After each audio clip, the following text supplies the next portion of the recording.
गरिमा सुन, मैं बर्तन धो देती हूँ, तू जरा सब्जी बनने रख दे।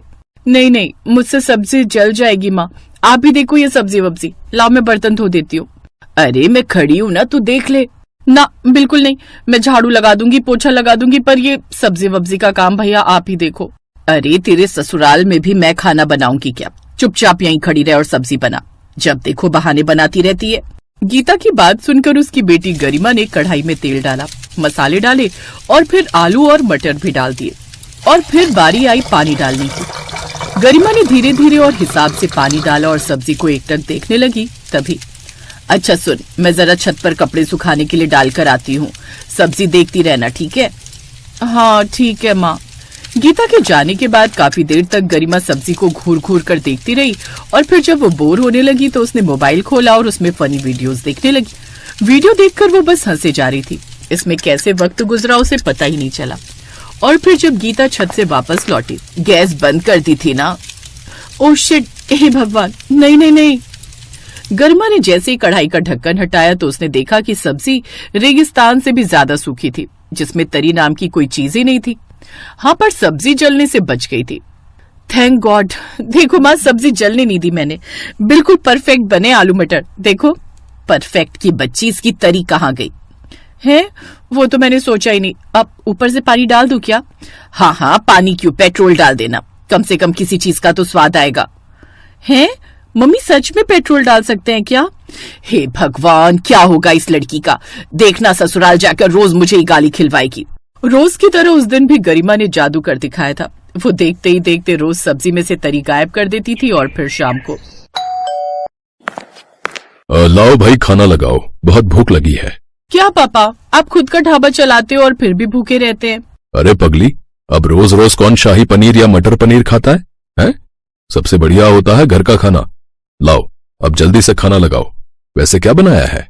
वो पापा, मैंने आज आलू मटर की सब्जी बनाई है, अब कुछ अलग तरह से। वाह, आलू मटर, तो एक काम करो, रोटी के साथ साथ चावल भी ले आओ।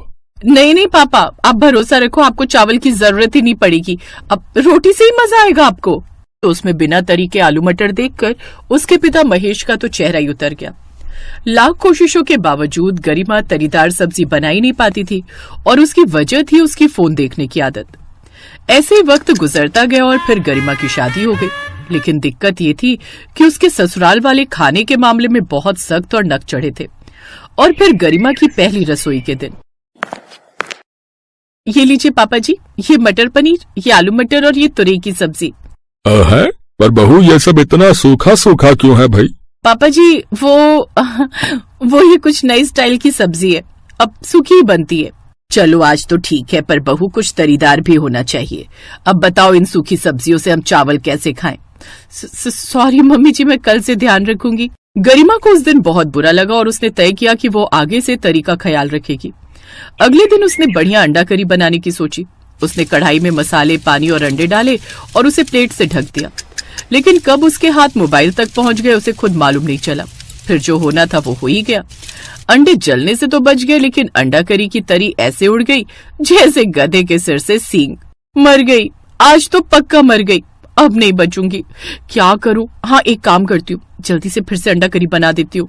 पति सुरेश की आवाज आई। गरिमा, मैं और पापा जी लेट हो रहे हैं, जल्दी खाना लाओ भाई।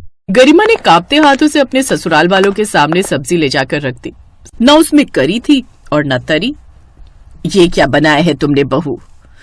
वो मम्मी जी, अंडा कर ड्राई अंडे।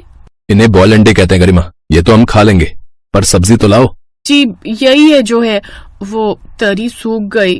अरे सूख गई कि जल गई?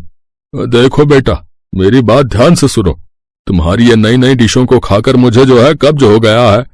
अरे पूरा पेट छिला जा रहा है मेरा। तुम कुछ तरीदार बनाओगी तो बड़ी मेहरबानी होगी, वरना एक दिन हम ऐसे ही सूखे सूखे मर जाएंगे, समझ रही हो ना?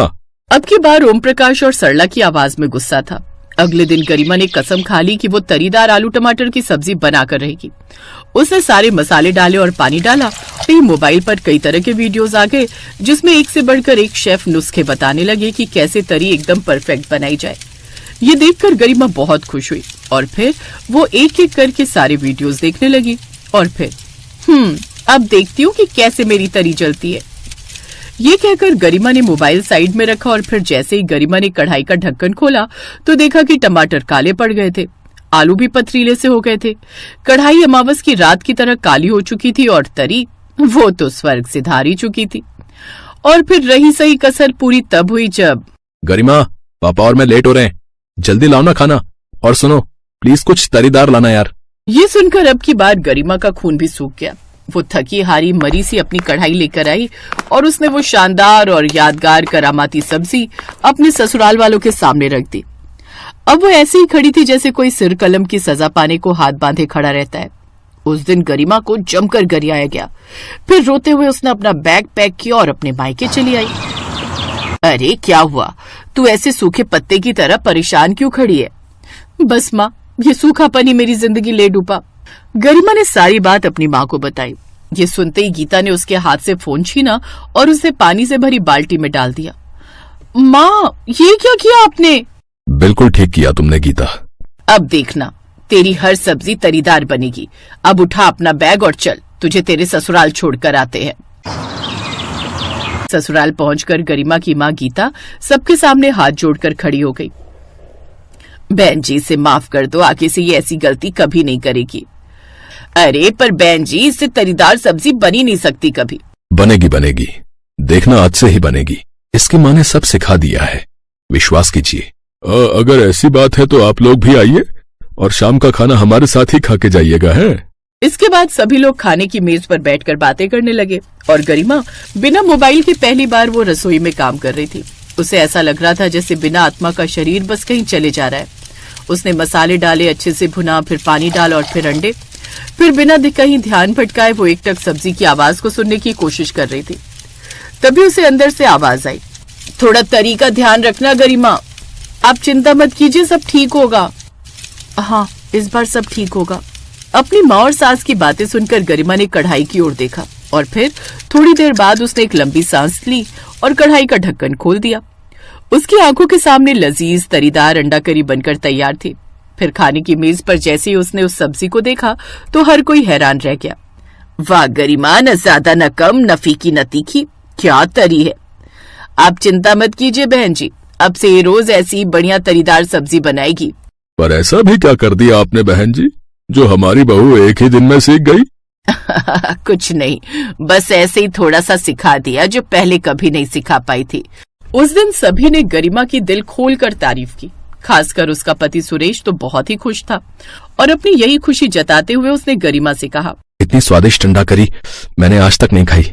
सच में कमाल कर दिया गरिमा तुमने। जी कर रहा है तुम्हें कुछ इनाम दूं। हाँ, मैं कल ही तुम्हें नया मोबाइल दिलाता हूँ। नहीं नहीं।